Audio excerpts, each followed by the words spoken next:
We are just 1 week removed from our last major championship and are already on to a World Golf Championship. Hello, I'm Teryn Schaefer alongside John Swantek for your Bridgestone Invitational preview. And what's more, because the Greenbrier Classic has been canceled, this is now the last week of play before the Olympic standings are locked in. That's important this week with this international field, all vying for a big purse, $9.5 million, and those 550 FedEx Cup points. But it won't come that easy for them at Firestone, which has held a World Golf Championship since the WGCs were established in 1999. Golfers have to worry about that monster of a par 5 on number 16. What's the big deal? It's only 667 yards. It's the longest hole, in fact, on the PGA Tour. Even Arnold Palmer himself has branded it a monster. And even with the long hitters in this power game that we're in here these days, Teryn, it's still a challenge to reach that green too. Not many guys have done it through the years. Large fairway bunker in the landing area and a pond, a couple of bunkers guarding the green. 16 is a handful.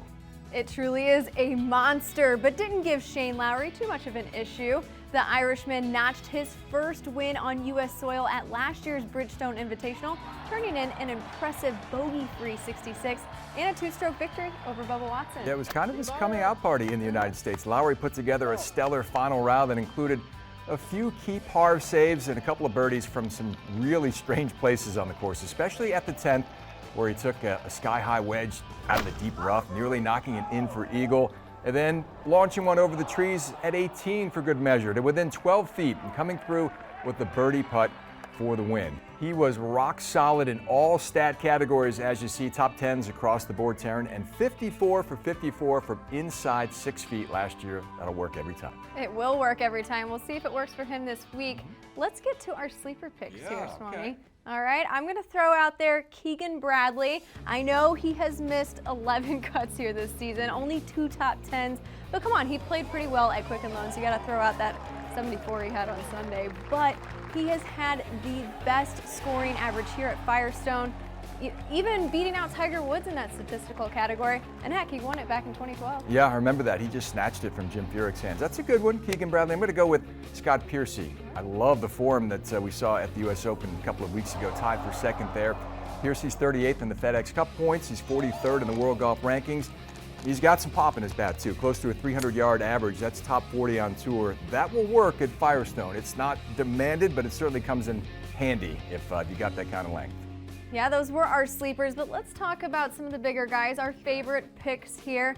I went with Jason Day for the U.S. Open. Didn't really work out for me. I was thinking about Dustin Johnson then. Well, guess what? I'm going to pull the trigger this time. Going to go with him. Has a lot of confidence. I know we are in Day's backyard here in Akron, but got to go with the U.S. Open winner here. Why not? He can overpower this golf course like few others can.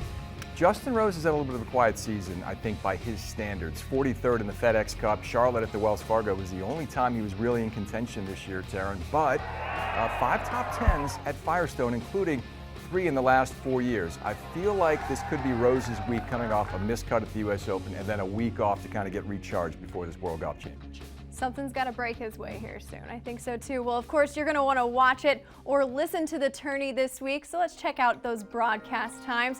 You can catch the 2016 Bridgestone Invitational on PGA Tour Live, scheduled to start at 9 a.m. Eastern Time, Thursday through Sunday. But check back with PGATour.com with updates on the start time.